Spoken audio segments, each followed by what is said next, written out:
We should have turned back when we found the first body. That's what I tell myself now, sitting in this white hospital room with frostbite eating away at my fingers and memories eating away at my sanity. We should have descended immediately, reported what we'd found to the rangers, let someone else deal with the impossible thing we discovered at 18,000 feet. But we didn't. We were young, we were ambitious, and we thought we understood the mountain. My name is Sarah Chin, and in May of 1986, I was a 29-year-old glaciologist leading my first independent expedition to Denali, what the locals still called McKinley, though that would change in another few years. Our team consisted of 5 people: myself, 2 fellow researchers from the University of Alaska, and 2 experienced climbing guides we'd hired for safety. We were there to study ice core samples from the upper glaciers, research that would contribute to emerging climate change models. Scientific work. Rational work. The kind of expedition that gets written up in journals and forgotten by everyone except specialists. The mountain had other plans for us. We'd established our high camp at 17,000 feet on May 14th, a clear day that felt like a gift after a week of waiting out storms at lower elevations. The wind had finally died, leaving that crystalline silence that only exists above the tree line, where the air is too thin for most life and the world reduces to ice, rock, and the labored sound of your own breathing. It was in that silence, as we were securing our tents and preparing equipment for the next day's climb, that Jamie Torres, our lead guide, called out from the edge of camp. "Sarah, you need to see this." Jamie was pointing upslope, toward a ridge that connected our position to the higher reaches of the West Buttress Route. Through my glacier goggles, squinting against the glare of late afternoon sun on snow, I could see what had caught his attention: tracks. I grabbed my camera, a Nikon F3 that had survived 3 prior expeditions, and scrambled up the slope with Jamie. The tracks were even more disturbing up close. Each print was roughly 18 inches long and 8 inches wide, with 5 distinct toe impressions. The depth suggested something weighing at least 400 pounds, and the stride length between prints was over 6 feet. No known animal moved like this at 18,000 feet. Hell, most humans couldn't function properly at this altitude without supplemental oxygen, which none of us were using. "Bear," suggested Tom Reeves, our other guide, though his tone made it clear he didn't believe it. "Wrong foot structure," I said, photographing the tracks from multiple angles. "Wrong gait pattern. Wrong altitude. Grizzlies don't come up this high, and even if they did, they don't walk bipedal for this kind of distance." "Then what made these?" asked Rachel Kimura, one of my fellow researchers, her voice tight with the kind of fear that comes from confronting something your scientific training says shouldn't exist. I didn't answer because I didn't have an answer that wouldn't sound insane. The tracks led upward, toward the steeper sections of the mountain, into terrain that would challenge even experienced climbers with proper equipment. Whatever made them was moving through high-altitude environment like it belonged there, like it was adapted to thin air and sub-zero temperatures in ways that defied normal mammalian physiology. "We should document this," said Marcus Okoye, our 3rd researcher and the team's photographer. "This could be significant. Or it could be a hoax," Tom countered. "Someone with modified boots trying to plant evidence. Wouldn't be the first time." But even as he said it, I could see him studying the tracks with growing unease. The depth was wrong for a human, even a heavy human carrying a full pack. And the spacing suggested a being with leg proportions that didn't match human anatomy. These tracks had been made by something real, something physical, something that had crossed this ridge recently enough that the prints were still sharp and clear. We were still debating what to do when Rachel screamed. She was pointing further up the ridge, toward a rock outcropping about 200 yards above our position. There, silhouetted against the brilliant blue sky, stood a figure. It was massive, easily 8 feet tall, covered in what looked like thick, light-colored fur. It stood completely still, watching us with a stillness that was more unsettling than any aggressive movement would have been. I raised my camera, hands shaking from more than cold, and started shooting. Through the telephoto lens, I could see details that made my breath catch. A face that was neither human nor ape, but something in between, with deep-set eyes that reflected intelligence and something else, judgment, perhaps, or warning. The shoulders were impossibly broad, the arms hung in proportions that suggested tremendous strength, and the entire bearing conveyed a sense of belonging, as if this creature was as natural to Denali as the ice and rock itself. We stared at each other across that distance for perhaps 30 seconds. Then, with a movement so fluid it seemed impossible for something so large, the creature turned and disappeared behind the outcropping. By the time we scrambled up to where it had been standing, there was nothing except more tracks, leading higher into terrain that would be suicidal to attempt this late in the day. "We have to follow it," Marcus said, his eyes wild with the kind of excitement that overrides common sense. "Do you understand what this is? What we've just seen? This is the discovery of the century. We can't just let it walk away." Jamie and Tom exchanged a look that spoke volumes about what experienced mountaineers thought of Marcus's enthusiasm. "It's almost sunset," Jamie said carefully. "Following those tracks into unknown terrain, in failing light, at this altitude, would be incredibly dangerous. We should return to camp, radio down to base, get proper support before attempting any kind of pursuit. By which time it'll be long gone," Marcus argued. "We have a few hours of usable light left. We can at least see where the tracks lead, get a sense of its range and behavior. This is literally a once-in-a-lifetime opportunity." I should have sided with Jamie. Every bit of my training, every safety protocol I'd ever learned, screamed that Marcus's plan was reckless. But I was also a scientist, and the creature we'd just seen represented something that would rewrite textbooks, that would answer questions we'd been asking for centuries. The rational part of my brain knew we should wait. The part that had devoted my life to understanding impossible things wanted to follow. "We go up for 1 hour," I said, the words feeling like a betrayal even as I spoke them. "Just to see where the tracks lead. If we don't find anything conclusive, we turn back and approach this properly tomorrow." "Agreed." Marcus nodded eagerly. Rachel looked uncertain but nodded as well. Jamie and Tom both shook their heads, but Jamie sighed and said, "If you're determined to do this, then Tom stays with the camp and I come with you. Someone needs to keep you from killing yourselves." That decision, made in excitement and hubris, would cost us everything.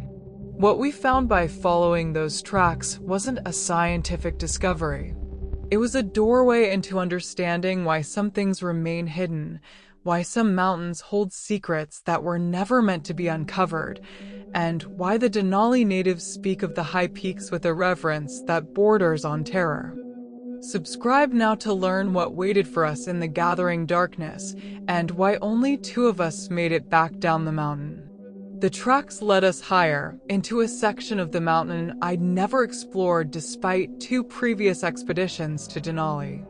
The terrain here was a nightmare of broken ice and exposed rock, requiring constant attention to every step, every handhold. At this altitude, a simple mistake meant a fall that could kill you, and complex mistakes meant taking your entire team with you. But the tracks never wavered. They crossed sections that should have required technical climbing with apparent ease, moving through terrain as if it were a casual walk. Whoever or whatever made these tracks knew this mountain intimately, had adapted to its challenges in ways that made our careful, labored progress look pathetic by comparison. "This doesn't make sense," Rachel panted beside me, her breath coming in short gasps, despite being one of the fittest people I knew. "The oxygen levels up here. Nothing this large should be able to function, let alone move with this kind of agility." "Maybe it has enhanced lung capacity," Marcus suggested, his excitement undiminished by the growing difficulty of the climb. "Or more efficient oxygen utilization. There could be fascinating adaptations we haven't even imagined." Jamie, climbing ahead of us and testing the route's safety, turned back with an expression that wasn't excitement. It was concern bordering on fear. "I've been guiding on Denali for 12 years, he said quietly. "I know every major route, every significant feature. But I've never been to where these tracks are leading. And that worries me, because there's no good reason for this section of the mountain to be unexplored." "What do you mean?" I asked. "I mean that experienced climbers avoid certain areas not because they're technically impossible, but because something about them feels wrong. The locals talk about sections of the mountain that are claimed, that belong to something else. Most guides dismiss it as superstition, but..." He gestured at the tracks we were following. "Maybe there's a reason those stories persist." We crested a ridge as the sun touched the horizon, and what we saw made all of us stop dead. Below us, in a hollow protected from wind by surrounding rock walls, was a scene that shouldn't exist at 18,500 feet. There were structures, not natural rock formations, but deliberately placed stones creating what looked like windbreaks or primitive shelters. There were bones, massive ones, scattered across the hollow in patterns that suggested butchering and consumption. And there, frozen in the permanent ice that characterized this altitude, were bodies. Not animal bodies. Human bodies. At least 3 that I could see from our vantage point, partially preserved by the cold, their clothing suggesting they'd died years or even decades ago. But the disturbing part wasn't their presence. It was their position. They'd been arranged deliberately, placed in a circular pattern around a central point where the ice was stained dark with something that looked like old blood. "Oh God," Rachel whispered. "What is this place?" Marcus was already pulling out his camera, documenting everything with the kind of clinical detachment scientists develop to cope with horror. But his hands were shaking, and I could see the fear behind his professional mask. Jamie was studying the scene with the careful attention of someone reading terrain for danger. "This is a killing ground," he said finally. "Or a sacred site. Maybe both. Those bodies weren't climbers who got lost and died. They were brought here. Placed deliberately." "By what?" I asked, though I already knew the answer. "By whatever made those tracks. By whatever lives up here and doesn't want to be found." As if responding to Jamie's words, a sound echoed across the hollow. It wasn't wind or falling ice or any natural mountain noise. It was a vocalization, deep and resonant, that I felt in my chest as much as heard with my ears. The sound carried meaning even without words, a warning, a territorial claim, a message that we'd crossed into space where we weren't welcome. "We need to leave," Jamie said, his voice tight with barely controlled panic. "Right now. This was a mistake. We shouldn't be here." But as we turned to retreat, we realized our mistake. The light was failing faster than I'd anticipated, shadows lengthening across the ice, turning familiar landmarks strange and threatening.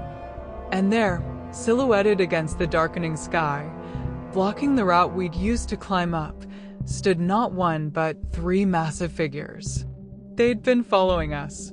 Perhaps they'd been following us since we first spotted the tracks. And now, as night fell on Denali and the temperature plummeted toward lethal levels, we were trapped in their territory with nowhere to go and no way to call for help. Hashtag Chapter 3, The Night of Judgment. The creatures didn't attack immediately, which somehow made it worse. They simply stood there, three massive shapes against the dying light, blocking our escape route with their presence. The largest one, the same one we'd seen on the ridge, I thought, raised one arm in a gesture that was unmistakably communicative. Not threatening exactly, but commanding. Stay where you are. Don't move. Wait. We waited because we had no choice. The hollow was surrounded by steep rock walls on three sides, and the only exit was blocked by beings that could clearly move through this terrain faster and more efficiently than we could. Fighting was impossible. They were too large, too strong, adapted to this altitude in ways that gave them overwhelming advantage. Running would only get us killed by the mountain itself, stumbling in darkness across terrain that required perfect visibility to navigate safely. So we huddled together in the center of the hollow, surrounded by the evidence of whatever had happened here before, and waited to discover our fate. "They're intelligent," Marcus whispered, his scientific mind still trying to process what we were experiencing. That gesture, the way they're coordinating, this isn't animal behavior. This is sophisticated cognition, possibly language. "I don't care how intelligent they are," Rachel hissed back. "They've killed people. Look at those bodies. Look at this place. This is where they bring their prey.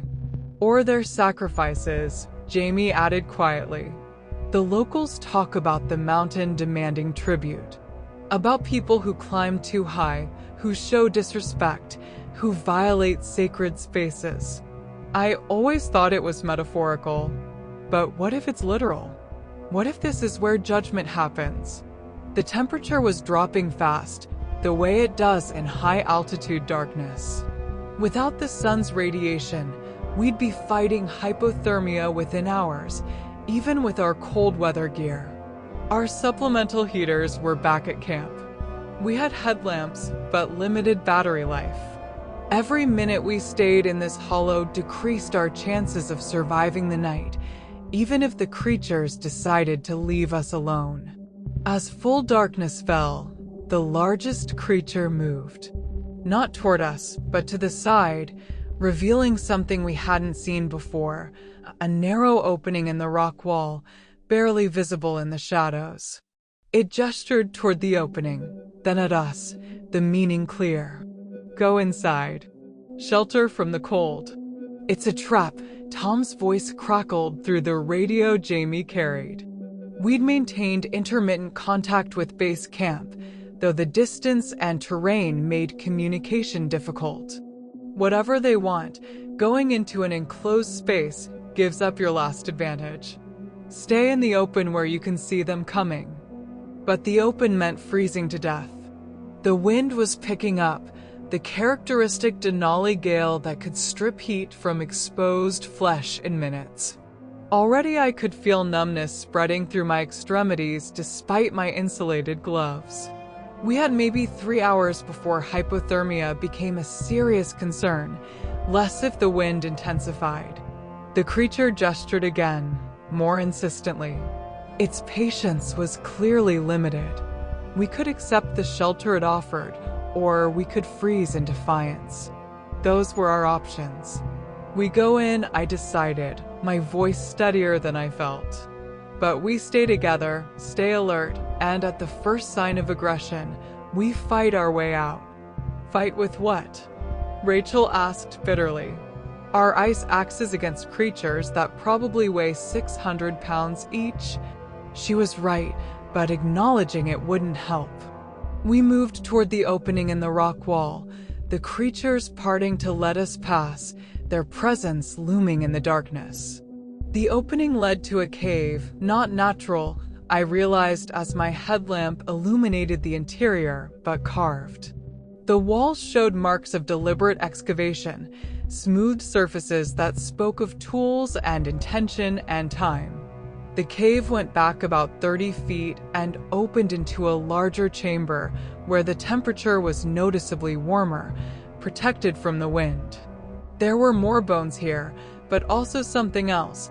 Pictographs covering the walls, images that told stories in a visual language I'd never seen before. Mountains, humans, and creatures like the ones outside, interacting across what looked like generations of contact. What those pictographs revealed was more terrifying than the immediate danger we faced. They showed a history of judgment, of humans who'd climbed too high being tested and found wanting. They showed the consequences of failure. And they showed something else, something that made my blood freeze more surely than any outside cold. They showed that some humans passed the test. Some were released, but only after witnessing something that changed them forever. Subscribe to discover what judgment awaited us in that ancient cave and why the real terror wasn't what the creatures might do to us, but what they were trying to show us. We spent that first hour in the cave in terrified silence, our headlamps casting jumping shadows across the pictographs while the creatures remained outside, occasionally visible as massive silhouettes against the starlit snow. The cold was still brutal, but manageable, and the absence of wind made a crucial difference in our survival odds. They'd given us shelter. The question was why, and what price that shelter would demand. Marcus, despite everything, couldn't resist documenting the pictographs. His camera flash lit up the cave in bursts of brilliant light, capturing images that would later be analyzed by people who'd never believe where they came from.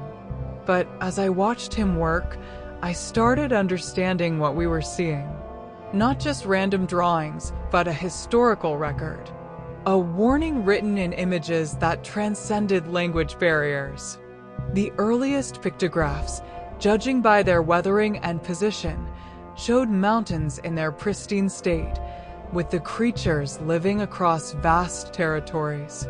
There were dozens of them in those images, maybe hundreds, spread throughout what I recognized as the Alaska Range. They were depicted hunting, gathering, living in harmony with an environment that humans found barely survivable. Then humans appeared in the images. Small figures at first, occasional visitors who came and went without incident. But over time, the human presence grew.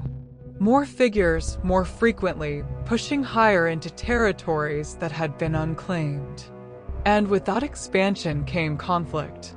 The pictographs showed confrontations, humans taking resources, disturbing sites that were clearly sacred or significant. What happened next was depicted in brutal detail. Humans were captured, brought to this place, this very cave, I realized with growing horror, and subjected to what looked like trials or tests. Some passed, shown being released and returning to lower elevations. Others failed, their fate depicted in images I didn't want to look at but couldn't avoid, bodies arranged in that circular pattern we'd seen outside, offerings or warnings or both. It's a selection process, Rachel said quietly, her anthropology background giving her insights my glaciology training missed. They're not just killing climbers randomly. They're testing them. Judging whether they understand something, whether they respect something. Those who pass get to live. Those who fail become part of the warning. Warning against what? Jamie asked. Rachel pointed to a series of more recent pictographs, added within perhaps the last 50 years based on the depiction of modern climbing equipment. These showed humans not just climbing for passage or exploration, but exploiting. Taking samples, placing equipment, marking territories. And they showed the creatures' numbers dwindling, their territories shrinking, their isolation increasing. They're dying out, I said, the realization hitting like a physical blow. We're killing them. Not directly, but through what we're doing to their environment. Every expedition, every research station, every sample we take, we're destroying what they need to survive. The largest creature appeared in the cave entrance then, ducking to fit its massive frame through the opening. In the beam of my headlamp, I got my first clear look at its face. It wasn't monstrous or savage. It was ancient, weathered, carrying the weight of something far older than human civilization. The eyes that met mine held intelligence, yes, but also a profound sadness. It gestured toward the pictographs, then at us, the meaning clear. Understand this. Comprehend what you're seeing. This is why you're here. Marcus started to raise his camera, but Jamie grabbed his arm. Don't, he said firmly. This isn't a photo opportunity. This is judgment. We're being shown something we're meant to understand, not exploit. The creature reached toward the wall and traced a specific pictograph with one massive finger. It showed a human figure making a choice at a crossroads, one path leading down the mountain, the other leading higher. Those who chose to descend were shown returning to their lives. Those who chose to climb higher were shown becoming part of the mountain, their forms blending into the rock and ice. It's asking us to choose, I said slowly. Go back down. Leave the high places. Stop taking what doesn't belong to us. Or continue as we've been doing and accept the consequences. That's insane, Marcus protested. We can't just abandon scientific research because some cryptid species doesn't like it. Understanding these environments is crucial for what? Rachel interrupted. For predicting how fast we're destroying them? For documenting what existed before we killed it all off? Maybe that's the point. Maybe we need to stop studying and start leaving things alone. The creature made a sound, a low rumbling vocalization that silenced our argument. It gestured toward the cave entrance, then at each of us in turn. The message was clear: make your choice.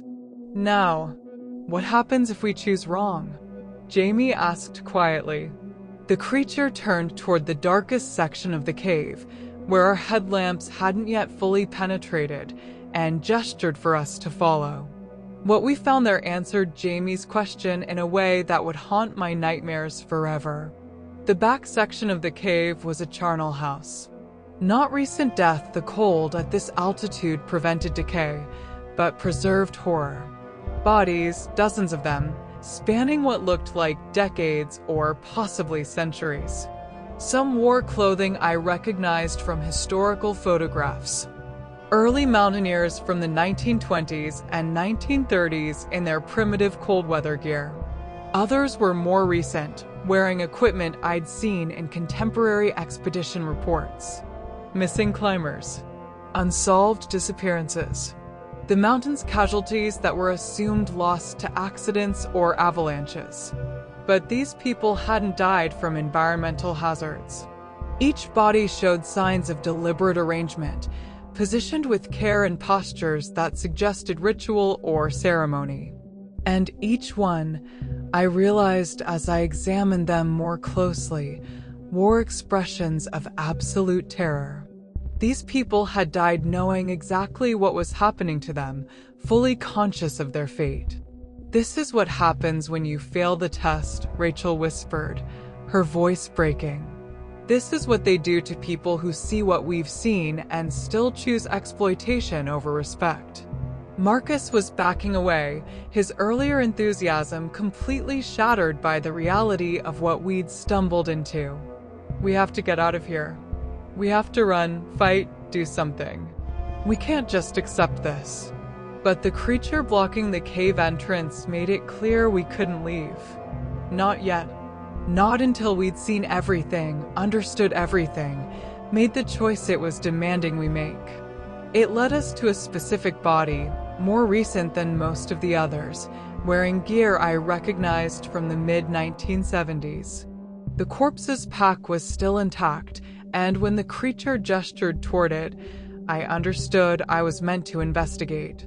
With shaking hands, I opened the pack and found what looked like research materials, notebooks filled with observations about the creatures, photographs, blurry but unmistakable, and what appeared to be samples. For samples, tissue samples, even what looked like bone fragments.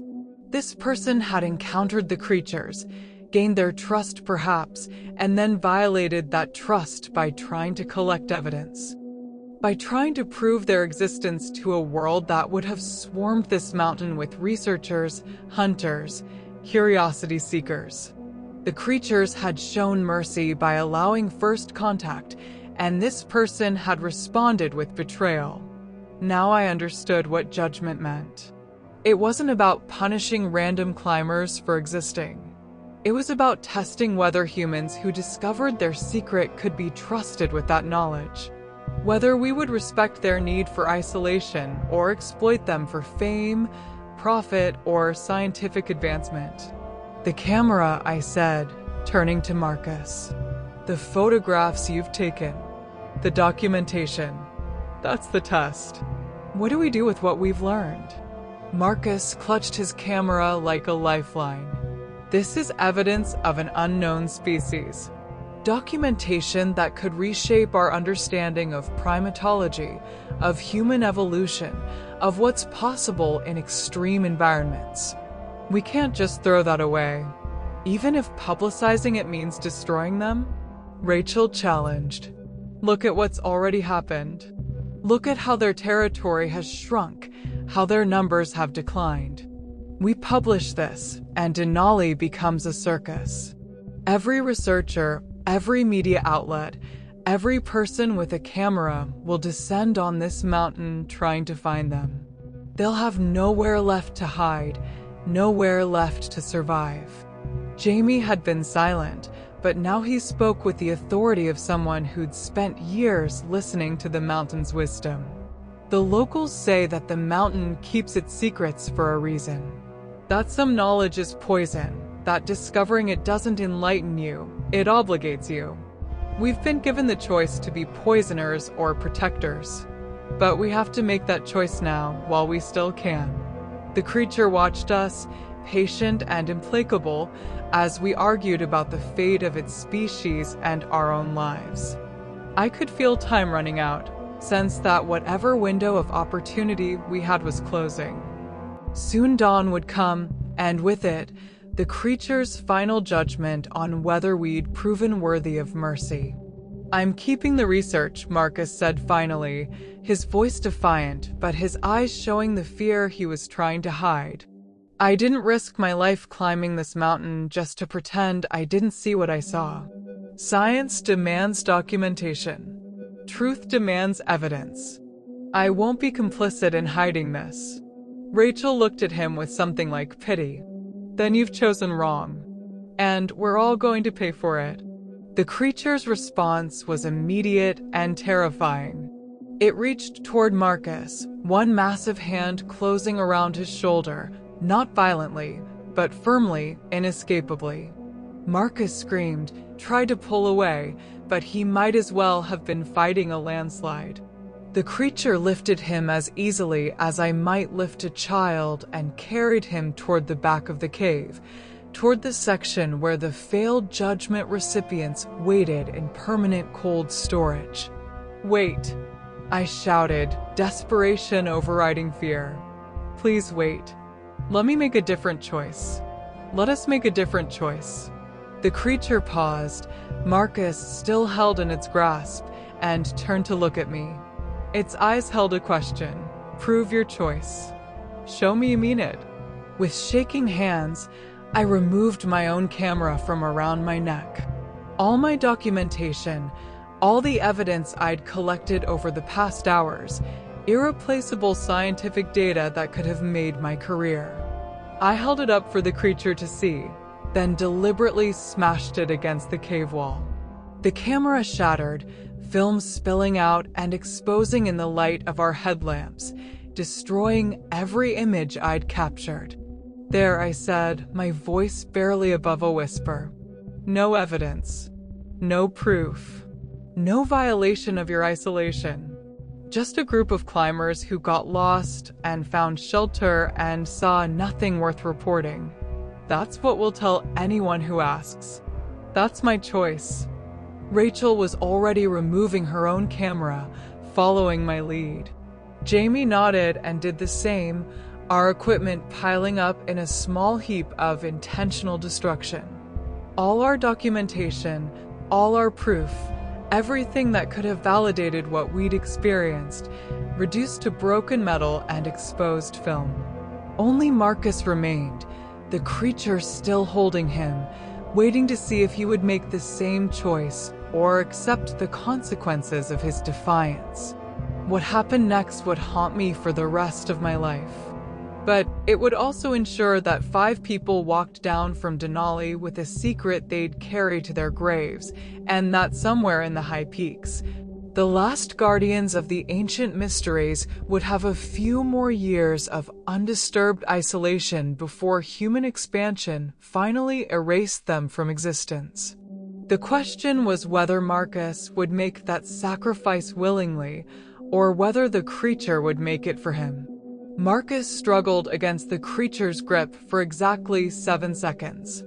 I counted them, each one stretching into eternity as I watched a man I'd known for 3 years face the reality of his choice. Then something changed in his expression. The defiance drained away, replaced by a terror so complete it transformed his face into something barely recognizable. He'd finally understood that this wasn't an academic debate about scientific ethics. This was life or death, decided by beings who'd been making these judgments long before humans invented the concept of science. "Please," Marcus whispered, the word barely audible. "Please, I'll destroy it. I'll destroy everything. Just let me go."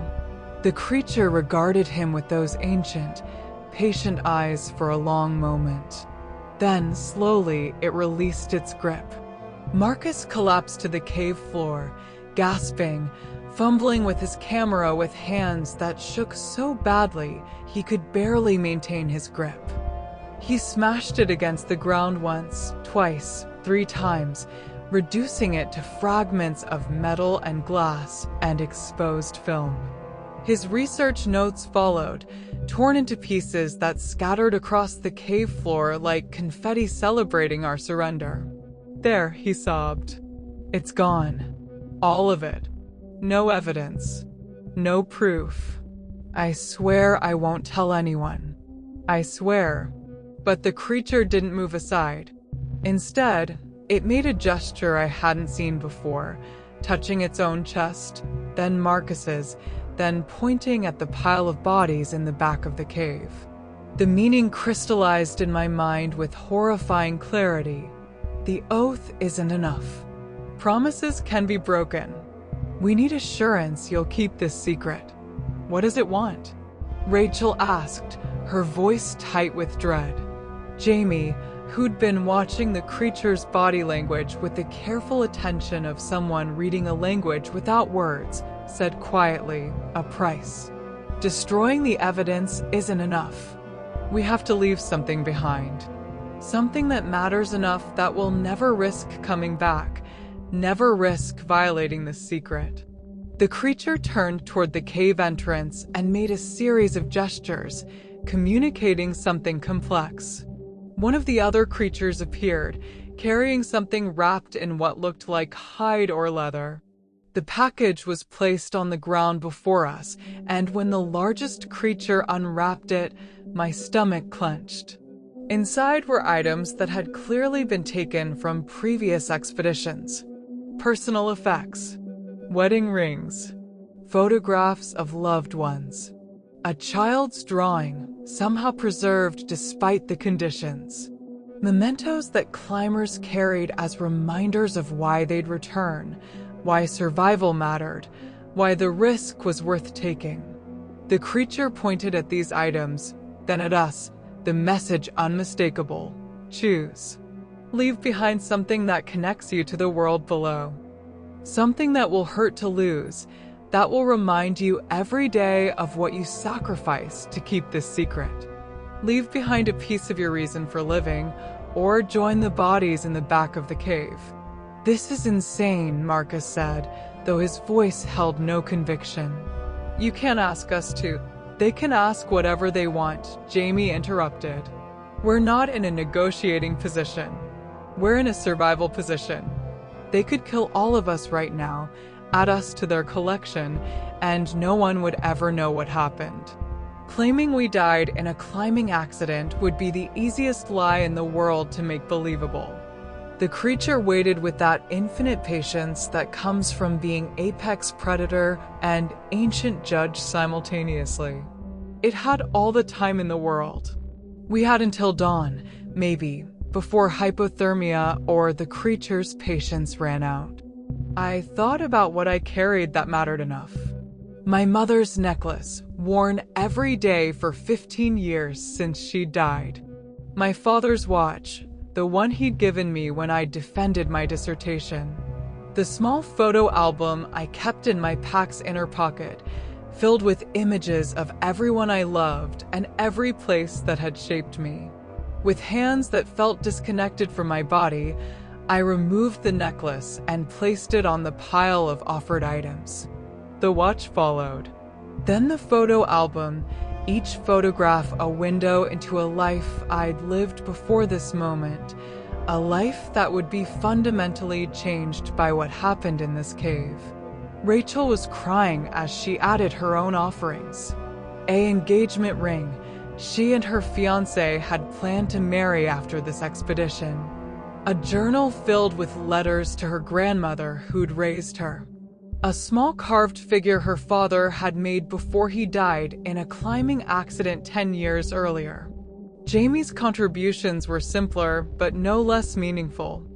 A compass his grandfather had used in World War II, and a photograph of his daughter, now grown but captured in the image as a child of maybe 7, smiling at a father who was sacrificing a tangible connection to her memory. Marcus hesitated longest, going through his pack multiple times before finally, reluctantly, removing items and placing them on the pile. I saw what they were, letters from his wife, a small stuffed toy that must have belonged to a child, and his wedding ring. Each item placed with a finality that said he understood this was permanent, that he was severing connections that could never be fully restored.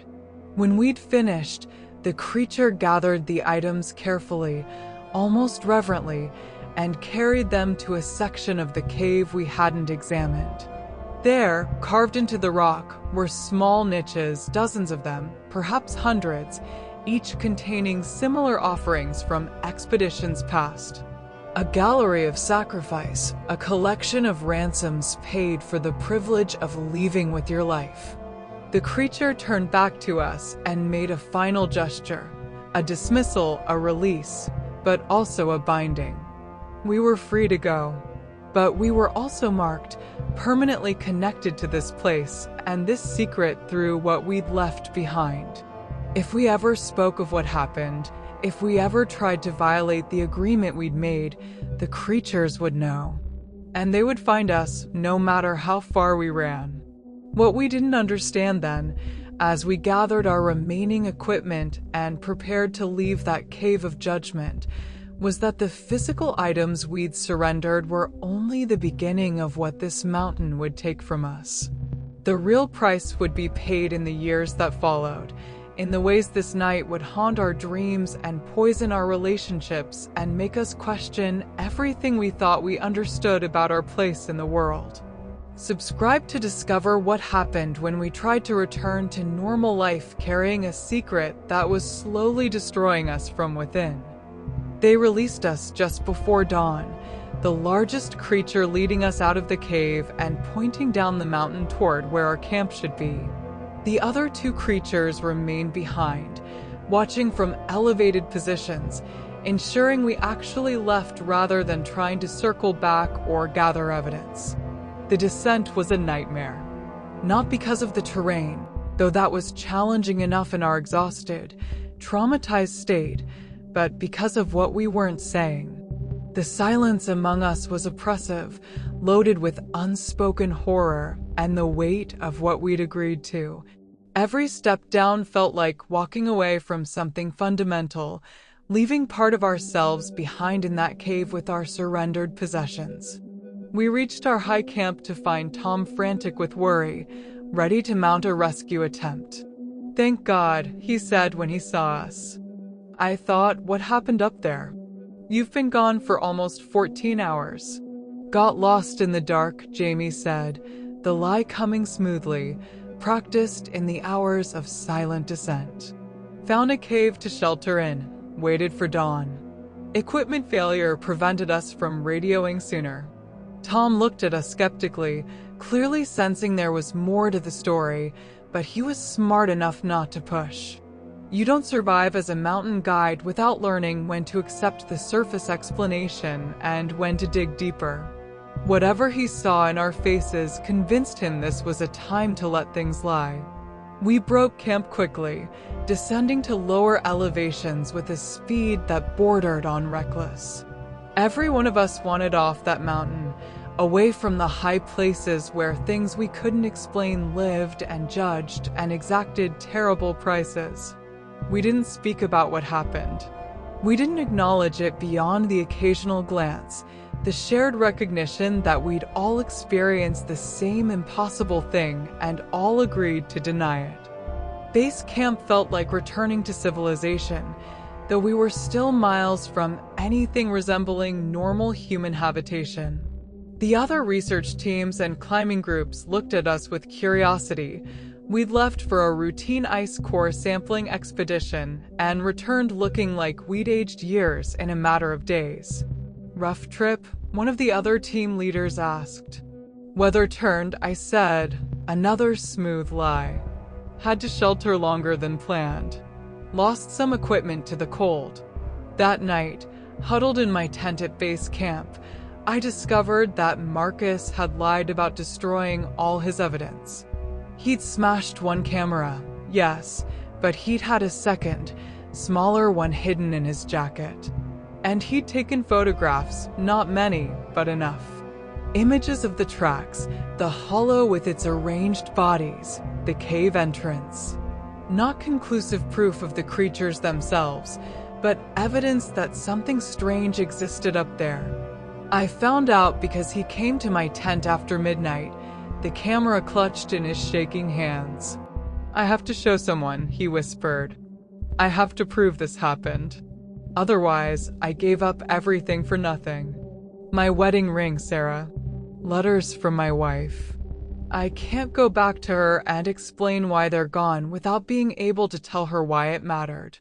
"You made an oath," I said, cold fury replacing the fear I'd felt on the mountain. "You agreed. We all agreed. Those things will know if you break that promise." "They're animals," Marcus said, but his voice held no conviction. "Intelligent, yes, but still just animals. They don't have supernatural powers. They can't possibly know what we do when we're hundreds of miles away from their territory." I wanted to believe that. God, how I wanted to believe that. But I kept thinking about the gallery of offerings in the cave, items collected over decades from expeditions across different years, different routes, different approaches to the mountain. How had the creatures known which items mattered to which people? How had they known exactly what price to demand? "Don't do this," I said. "Please, Marcus. Whatever you think you'll gain from going public, it's not worth what you'll lose." "What we'll all lose."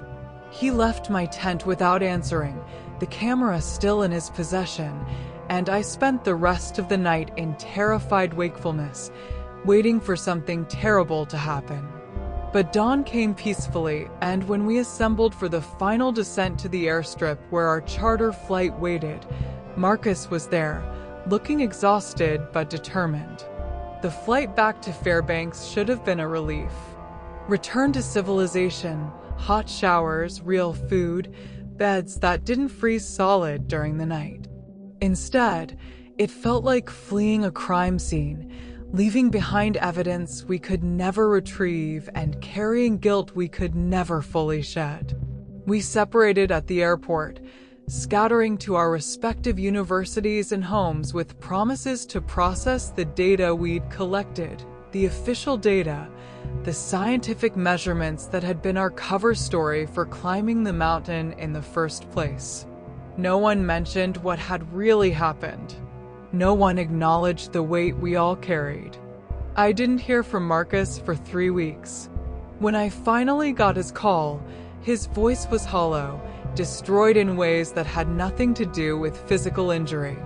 "She's gone," he said without preamble. "Rachel. She killed herself 2 days ago. Pills and alcohol." Her fiancé found her with a note that said she couldn't live with what she'd seen, couldn't forget what she'd witnessed. The guilt was too much. My blood turned to ice. Oh God. Oh God, Marcus, what did you do? Did you publish the photographs? No, I swear I didn't. I still have them. I've been trying to decide, but I haven't shown them to anyone. This wasn't. It can't be related to, but we both knew it was.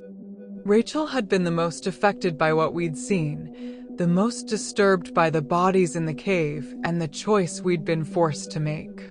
She'd surrendered items that connected her to her father's memory, to her fiancé's future.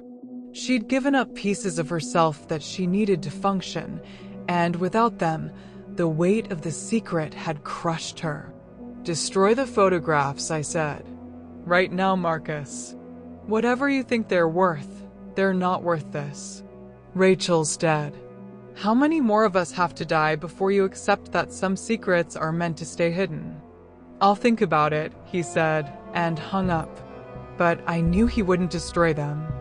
I could hear it in his voice, the same obsessive quality that had made him a brilliant researcher, but a terrible human being. He needed to prove he was right, needed to validate the sacrifices we'd made, even if it killed all of us in the process. 3 days later, Jamie called with news that made my decision for me. "Tom's in the hospital," he said. "Climbing accident, except it wasn't really an accident. He was on a training climb on a local mountain, easy terrain he's done hundreds of times. Something spooked him, he won't say what, but the other climbers with him said he looked up the slope, went dead white, and started scrambling down in a panic. He fell, broke both legs and his back. Doctors say he'll probably walk again, but his climbing career is over." "What did he see?" I asked, though I already knew. He won't say. Keeps claiming it was nothing, just altitude sickness or vertigo or some rational explanation. But Sarah, I've known Tom for 15 years. I've seen him handle emergencies that would break most people. Whatever he saw on that mountain, it terrified him enough that he'd rather destroy his career than admit what it was. I flew to Anchorage the next day, breaking into Marcus's hotel room. He'd been staying in Alaska, ostensibly to write up our expedition findings, and found what I'd feared. He'd been obsessed, consumed by the need to prove what we'd seen.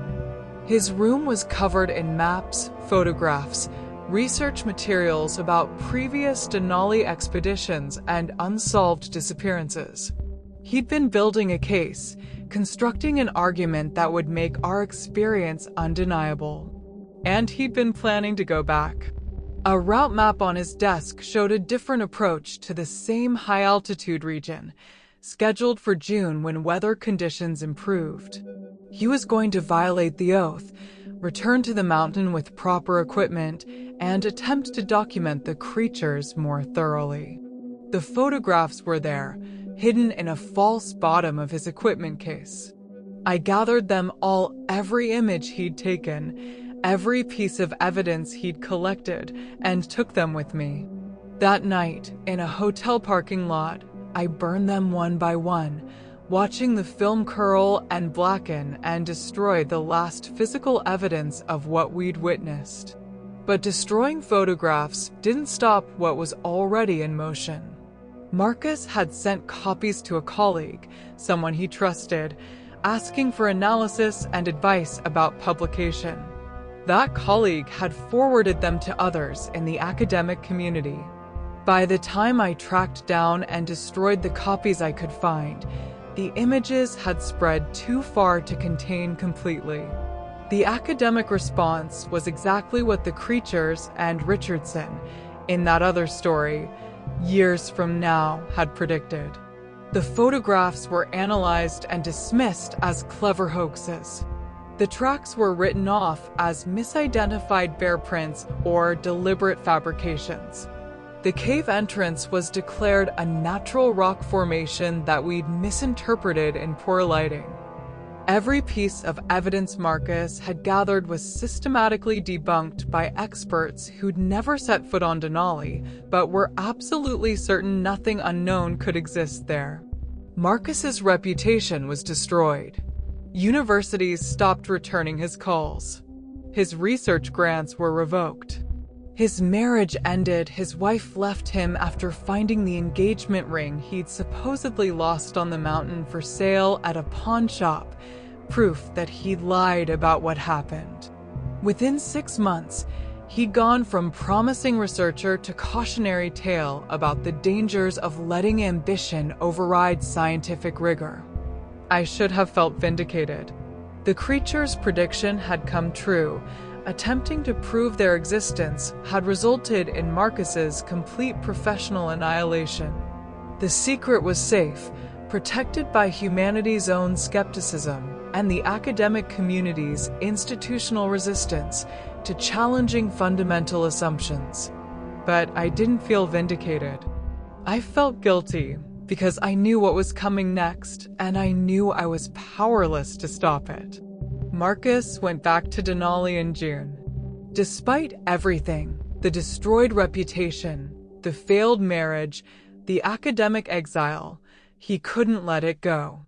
He assembled a solo expedition, buying equipment on credit he couldn't afford, planning a climb that would prove everyone wrong or kill him trying. Jamie tried to stop him. We all tried. But Marcus had passed beyond reason into obsession, driven by the need to reclaim what he'd lost, to prove that the sacrifice had meaning. He reached his high camp on June 18th, radioed base camp with his position, and was never heard from again. The search and rescue operation lasted 10 days. They found his camp intact, his equipment undisturbed, but no sign of Marcus himself. His tracks led up the mountain toward the region where we'd encountered the creatures, and then simply stopped. Not like he'd fallen or been caught in an avalanche. Just stopped, as if he'd been lifted away or had stepped through a door in reality that then closed behind him. The official conclusion was death by misadventure. Probable fall into a crevasse that subsequent snowfall had concealed. His body would likely never be recovered, forever entombed in the ice. A tragic ending to a career already ruined by his own poor judgment. But I knew better. Marcus hadn't fallen into a crevasse. He'd been collected, taken by the creatures he'd betrayed, added to the gallery of failed judgments in that cave of horror. His personal effects would be carefully stored in one of those carved niches, next to the offerings from countless others who'd learned too much and chosen poorly. The question that haunted me was whether he died quickly or slowly, whether the creatures had shown him mercy or made him understand exactly what he'd sacrificed and why. I hoped for the former, but feared the latter. Rachel dead by her own hand. Tom crippled by terror. Marcus vanished into the mountain that had already claimed so much from us. And Jamie and I remained, carrying a secret that was literally killing everyone who shared it. But we were about to learn that the real horror wasn't what had happened on the mountain. It was what followed us home, the way the creature's judgment extended beyond their territory, reaching into our normal lives and extracting payment for oaths we'd thought we could escape simply by descending. Subscribe to discover why running from the mountain didn't mean running from its judgment, and what price the survivors would ultimately pay for that one terrible decision to follow the tracks. The dream started 3 months after Marcus disappeared. At first, I dismissed them as PTSD, normal psychological response to trauma. But they were too consistent, too detailed, too clearly communicative to be random neurological processing. In the dreams, I was always in the cave, surrounded by the preserved bodies of those who'd failed judgment. But now I could see their faces clearly, and I recognized some of them.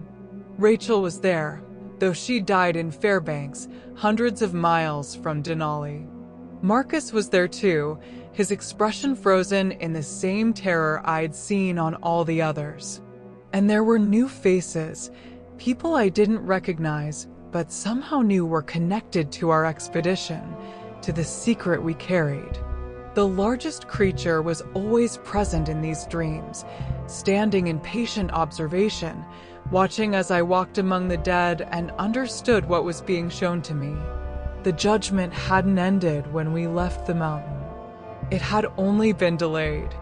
Everyone who'd learned the secret, everyone who'd made the oath, would eventually have to pay the full price. The surrendered possessions were only the first installment. I woke from these dreams with a certainty that terrified me. They were coming for us. Not immediately, not dramatically, but inevitably. The creatures had given us time to see if we'd honor our oaths, to see if we'd live with the guilt and the silence and the weight of knowing. But time was running out and judgment was approaching. Jamie confirmed my fears when he called in September. "I'm seeing them," he said without preamble. "Not on the mountain. Here, in Anchorage." Quick glimpses at the edge of my vision, shapes that shouldn't exist in urban environments. I'll be walking downtown, and I'll catch a reflection in a store window, something large, something watching. By the time I turn around, it's gone. But I know it was there. "Have you told anyone?" I asked. "Anyone else about what we saw?" "Of course not." I made an oath. I destroyed my grandfather's compass to keep that oath. "But Sarah, I don't think it matters anymore. I think they're checking. Making sure we're keeping the secret, but also..." He paused, his breathing heavy with fear. "Also preparing. Getting ready to complete what they started. Collecting what they're owed." I started seeing them too after that conversation. Never clearly, never in ways that could be documented or verified. But they were there, at the edges of my awareness, watching from positions where they shouldn't be able to exist. In the parking lot of my university. In the trees behind my apartment. Once, horrifyingly, reflected in the window of my car while I was driving, a massive shape in the back seat that vanished when I looked in the rearview mirror. Tom was the next to go. His climbing accident had healed poorly, leaving him with chronic pain and limited mobility. He'd started drinking to cope, a slow spiral that his friends tried to intervene in but couldn't stop. In October, he was found dead in his apartment, apparent alcohol poisoning, surrounded by bottles and climbing equipment he'd never be able to use again. The official story was suicide by chronic substance abuse. But Tom's sister called me after the funeral, her voice shaking. "He left a note," she said. "The police didn't think it was important, just the rambling of an addict. But Sarah, you were on that expedition with him. You were the last climb he ever made. Do you know what he meant?" She read me the note. Most of it was incoherent, apologies to people he'd hurt and regrets about choices he'd made. But the final line was clear, written in capital letters. They came for their payment. I couldn't pay what they wanted. Forgive me. 4 of us had made the oath. Rachel and Marcus and Tom were dead. That left Jamie and me, and I could feel time running out, could sense that whatever grace period the creatures had given us was approaching its end. Jamie made his decision in November. He called me one last time, his voice calm with the serenity of someone who'd made peace with an impossible choice. "I'm going back," he said. "Back to Denali, back to the cave. I'm going to return what they're owed, give them what they're really asking for. It's the only way to end this, Sarah. The only way to stop the haunting." "What are they asking for?" I asked, though part of me already knew. Ourselves. Our silence was never enough. Our possessions were just symbols. What they really want, what they've always wanted, is for us to disappear completely. To become part of the mountain, part of the secret, so thoroughly gone that no one can ever find us or prove we saw what we saw. Jamie, that's insane. You're talking about suicide. About giving up everything. "I gave up everything when I destroyed my grandfather's compass," he said. "I gave up everything when I chose survival over honesty in that cave. I've been dead since then, Sarah. Just waiting for the mountain to claim what it's owed. At least this way, I get to choose the terms. I get to go with some dignity instead of being collected like Rachel and Marcus and Tom." He hung up before I could argue further.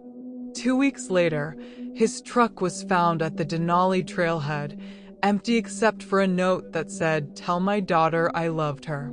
Tell her I did what I had to do. Don't look for me." The search was cursory. Jamie was an experienced mountaineer who'd expressed suicidal thoughts to friends and family. Finding his body in Denali's vast wilderness would be nearly impossible and incredibly dangerous to the rescue teams. After a week, the search was called off, and Jamie was presumed dead by misadventure or deliberate action. But I knew where he'd gone. Back to the cave, back to the creatures, to complete the judgment we'd only delayed. To pay the price we'd all been avoiding, the final cost of learning what was never meant to be known. I'm writing this in December 1986, 7 months after our expedition to Denali, knowing that I'm the last one left. Rachel, Marcus, Tom, Jamie, all gone, all claimed by the mountain's judgment in different ways, but toward the same ultimate end. I've tried to convince myself it's coincidence, that trauma and guilt and poor decision-making explain everything that happened. But I see them now every night, standing at the edge of my vision, waiting with that infinite patience. I know what they want. The same thing they wanted from Jamie, from all of us. Complete silence. Not just the promise not to tell, but the permanent assurance that comes only from death. They want us to become part of their gallery, our stories lost, our knowledge buried, our existence reduced to cautionary tale for the next expedition that climbs too high and sees too much. I've thought about running. I have a sabbatical approved, could travel anywhere, disappear into crowds where large creatures couldn't follow without being noticed. But I've seen enough to know that running won't work. Tom was in Anchorage, surrounded by thousands of people, and they still found him. They found all of us, regardless of where we fled or how carefully we hid. The only question remaining is whether I go willingly, like Jamie, or wait for them to come for me, like the others. Whether I maintain some agency over my end or surrender it completely. I've made my choice. Tomorrow, I'll drive to the Denali trailhead. I'll climb alone, without permission or permits, carrying only minimal equipment and a journal that contains everything I've written here. I'll return to the cave where our judgment began, and I'll complete what I should have done 7 months ago. I'll join the gallery of failed judgments, adding my story to the hundreds of others who learned too much and couldn't live with the knowledge. But before I go, I'm leaving this account. Not to prove the creatures exist. Anyone who reads this will dismiss it as fiction or the delusions of someone losing touch with reality. I'm leaving it as a warning, a message to future expeditions who might follow tracks that lead too high, who might discover caves that contain too much history, who might encounter beings that offer choices no one should have to make. If you climb high enough on Denali, you'll find a region where the normal rules don't apply, where things that shouldn't exist wait in patient judgment of human ambition and curiosity, where the mountain itself is alive with ancient consciousness, and where every step upward is a step toward discovering secrets that will destroy you. Turn back. If you see tracks that don't make sense, if you find evidence of intelligence in places where no intelligence should be, if you encounter beings that watch you with eyes that hold thousands of years of accumulated wisdom and grief, turn back. Descend immediately. Do not follow. Do not document. Do not try to prove what you've seen. Some mysteries are meant to remain mysteries. Some mountains are meant to keep their secrets.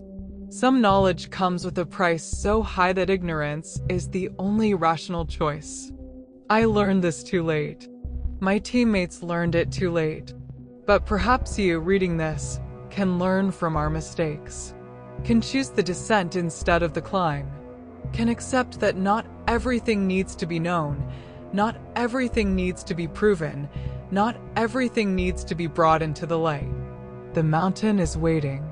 It's always waiting, and it will judge you just as it judged us, with patience and precision, and a complete lack of mercy for those who violate the boundaries between known and unknown.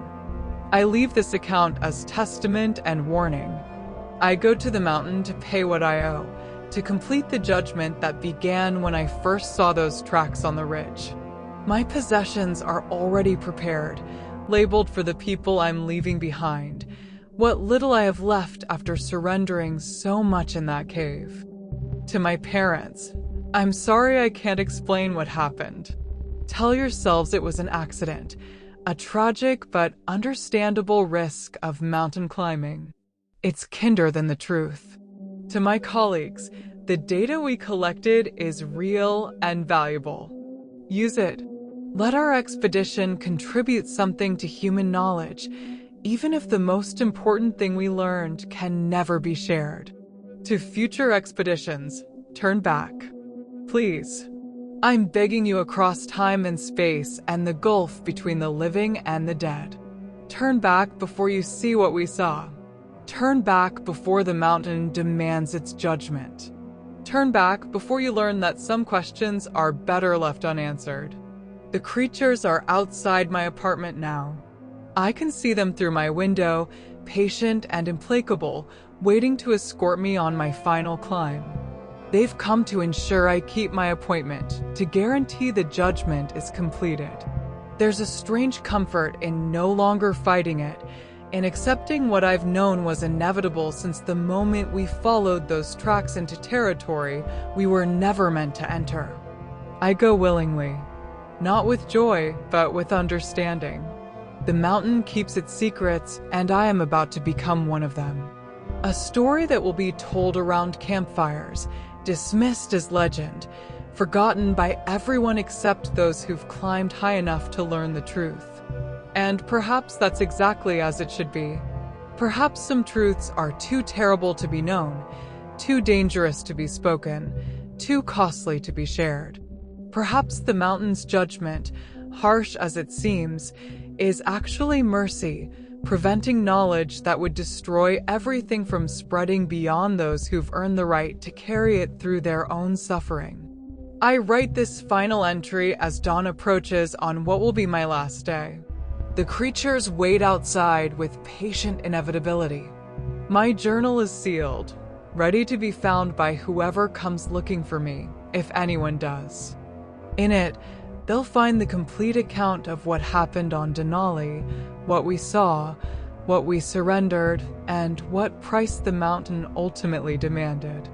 They'll dismiss it as fiction or madness. And perhaps that's best. Let them think I lost my mind rather than accepting that I lost something far more fundamental. The right to live in a world where mysteries stay mysterious where mountains keep their secrets, and where humanity understands its place in hierarchies older than civilization. The creatures are entering the building now. I can hear them moving through the stairwell with that impossible silence. Soon they'll be at my door, and my last climb will begin. If you're reading this, know that I tried to warn you. Know that I paid the price for my curiosity and ambition. And know that the mountain is still waiting, still watching, still judging anyone foolish enough to climb too high and see too much. The tracks are always there for those who look for them. The question is whether you'll have the wisdom to turn back when you find them, or whether you'll follow them as we did, into judgment and horror and a fate that makes death seem merciful by comparison. Sarah Chin's body was recovered from a crevasse on Denali in July 1987. Her journal was found with her, sealed in a waterproof container, containing detailed accounts that were officially classified as psychological deterioration during solo climbing attempt. The cave she described has never been found. The creatures she witnessed have never been documented by subsequent expeditions. The tracks appear occasionally in photographs, always dismissed as hoaxes or misidentifications. And somewhere in the high places of Denali, in territories where humans rarely venture, the ancient judgment continues, waiting patiently for the next expedition that climbs too high, follows too far, and learns what was never meant to be known. The mountain keeps its secrets, and those secrets keep the mountain.